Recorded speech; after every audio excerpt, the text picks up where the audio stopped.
Hey guys, what's up? I'm here to give you guys a recap on the new episode of Fruits Basket final season, which is on episode 8, or the total number of episodes, episode 58. Now, this episode right here, I can't be the only one unless you really like the series or love the series to the very much. I cannot be the only one that had a mental shutdown for a few minutes after watching this episode, especially with that ending. My gosh, dude. I love Kill to death. I said this throughout multiple times that I love Kill. I mean, he reminds me of my own delinquent form when I'm a little freaking much more of a jerk a-hole or something, you know. But if anything else, enough for me rambling on about that. Let's just get this started. We have to it that Kill asked Toru this question, you know, after the opening. Just like how Momiji told him, you know, don't you?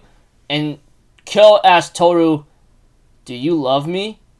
And Toru, she looked like she didn't have to answer the question, and Kill knew it. He goes like, why would you love me, huh? Why? You don't understand, you know, etc. The way how Kill was reacting, you know, he seems to be upset, but maybe at the same time he might be somewhat happy, but he's not very happy at all, because this is where things get really ugly. He reveals that he actually knows Toru's mother. We had to it that when Kill was by himself as a little kid, Toru's mother seems to talk to him, and he seems to try to brush her off, you know, saying that his mother is dead, and you know, like his father hates him, etc. So I'm going like, oh my gosh, man, why does Toru's mother have to be so jerky or something? Now, call me crazy Milonakis or call me an a-hole for saying that, you know. Now, I guess it's fine to have certain adults maybe talk to kids, but it can be sometimes a little like inconvenient or lead to misunderstandings, you know. But since she's a woman, I guess I don't know. But all I know is Toru's mother opened up to Kill when he was a little kid, when he had no one, you know. Eventually they started to meet up here and there, etc., and started to like bond for a bit, you know. They start to have this like hey, what's up, let's hang out and talk for a while, you know, that kind of thing. But when the time came about, it seems like Kyo seems to see Toru's mother, which he explains that how he knew her, as a ray of hope, you know. And I'm thinking in my mind, oh, that's pretty cool and all, you know. Eventually down the road, when Toru got lost, that's when, you know, if you guys remember correctly in the second season, Yuki's the one that led Toru home. And Kyo tried to look for her. He looked for her all night, from night to morning and from night to daylight, you know? I think in my mind, man, this kid's committed. I gotta give him props. But it gets worse from here on out because Kyo's mother, Toru's mother shows up and says, hey, my daughter's safe, and something of a kid who had his hat was given to her, you know? And this actually upsets Kyo because he knows that hat was given to him by his shisho.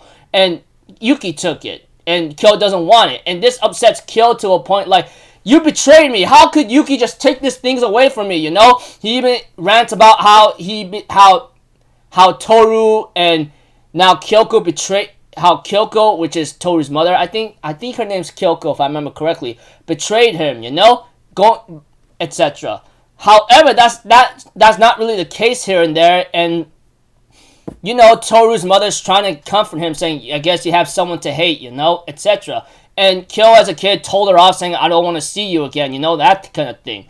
And I could see where he's coming from. Although, like, I'm kind of upset and mad because I could see why Kyo did that. And we get to see more revelation down the road of why Kyo really hates Yuki, you know. When the time came about when Kyo was a teenager, he actually saw Kyoko right there, and he was going to talk to her, but there was this accident where this car ran so fast and it lost control, and it happens a lot. There's no denying that, and it gets really annoying like that in reality, you know, where people is never careful with the speed, they lose control, they get into an accident.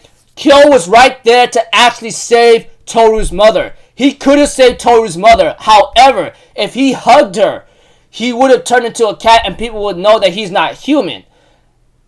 Now this becomes a big debate because sometimes when I don't know how old he was right then and there, but one thing for sure is like he did not want to expose himself, and he was unable to save Toru's mother, and he felt so remorseful and guilty. And later on, Shisho was trying to figure out, hey, what's up, what's happening? And later on, Kyo even mentions how his mother died, where she felt so remorseful and guilty to giving life to Kyo. And I'm like, oh my gosh, are you serious right now? That's really messed up. And his father says, it's your fault, it's your fault, it's your fault. I'm like, seriously, dude? You can't blame a kid for the death of the parent. What has the kid ever really done, besides being created by you alone? It really freaking broke my heart, man. I mean, it's so easy to... It really broke my heart when I see Kyo continuing a story about the situation, and how Kyo needed Yuki to be the bad guy that had everything and he had nothing. Everybody hated him. The Soma family hated him. And it's really messed up, man. The way how Kyo mentions how Yuki had everything and he doesn't have anything at all. He was given hate, contempt, malice, wish that she'd never been around, I'm like, oh my gosh, I feel like I want to vomit right now, dude. And what's worse is that he needed Yuki to be the bad guy because he wanted to forget the one thing that was weighing too much down on him. And that alone was Toru's mother. He felt so guilty that he needed Yuki to be the bad guy. And I could see Kyo... I seem to understand where he's coming from, but it's still messed up, man. Although, I guess in the mental aspect, when something weighs down you so bad, you're not going to think right, Sometimes there's a lot of people that don't really understand what you're thinking here and there, and I could get that. I've been through that too. Anyone who's been through that. But... Kyo, like I said and repeating myself, he needed Yuki to be the bad guy in order to forget this terrible memory, saying this is the rat's fault, Because if you guys remember the story about the rat and the cat in the freaking, series of Fruits Basket, the rat fooled the cat and, made it all hell for him, It was terrible. But Yuki is not like that, and, and that Kyo confessed to Toru that I could have saved your mother, but I couldn't. I didn't because of my own self-preservation. I always ran away here and there, and I've been haunted by this vision where I won't forgive you from your mother. There's no way she'll forgive me, and I don't think I want to be forgiven by you. And Toru's like, I don't forgive you. Is that what you want me to say? Because the way I look at Toru, she's a very good girl, and she seems to listen to all of Kyo's confessions here and there and says, look, I don't think my mother would ever say that to you. There's no way in all hell of life that she will say that to you. If she did, I'll rebel against her, okay? Listen, is there any other way for you to understand that, for you to love me or something, etc., And so forth. Of course, there was a scene where Kyo mentions about Akito making a bet with Kyo, and Kyo trying to win against the rat so he could become part of the family, but that's not really the case. Maybe that might be something else. But okay, going back to where I left off, is something where Toru's like, I will rebel against my mother, but Kyo, isn't there any way that you can accept that I actually love you, or what? And this really hurts Kyo and maybe shocks him to a point where he says, I'm disappointed in you, and he ran off. And I like this scene about Yuki too, because I think he might have understood the situation, or he might have heard part of it here and there. I don't know, but he wanted to stop Kyo and trying to get him to maybe knock some sense out of him. But Kyo ran off too fast, and Yuki tells Toru Honda, "Hey, Miss Honda, get inside. You're gonna catch a cold." But Toru does not listen because she was really shocked of seeing what Kyo just said. He said, "I'm disappointed in you," and you know what Kyo said back then in the last episode or a couple of episodes ago is he says, "I'll never be disappointed in you," and now he said, "I'm disappointed in you." That must have been a nasty shock factor to Toru because she loves Kyo. She confessed. She says, "I love you. Can't there be any way for you to understand that? Even though you told me everything, I still love you. There's no way my mother will say I won't forgive you or anything, If she did, I will rebel against her, that kind of thing." And Kyo's like, "Okay, I'm disappointed in you." I'm like, "Are you serious, bruh? I love you, Kyo-kun. I do. I freaking do." I told you guys multiple times throughout my recaps and my reviews, however you want to call it, about my Fruits Basket series recaps. I love Kyo, man. It's just, I knew for the fact there was something why he hates Yuki, and I'm hoping he let that hate go eventually, but I don't know about that, you know? And we have to it that, like, Kyo makes a narration how he ignored her feelings and he's just selfish, you know, and that he never have a chance to try to talk to the same person again. But you know what's more devastating right now is that the episode ends up where Toru looks like Akito and she holds a knife right now, possibly getting ready to do something stupid. Maybe Akito blaming Toru for everything of the world falling apart. I don't know. And she might want to kill her for it. I don't know, man. All I know is I'm going to rip my hair out. Oh, man. I need 2,000 buckets of alcohol and drugs to try to get to hold out for next week. Now, not literal drugs or alcohol, but entertainment media, foods and drinks, and other kinds of videos I'm going to have to watch in order to keep myself sane until next week. Man, this episode was so freaking crazy, emotionally hurtful, you know?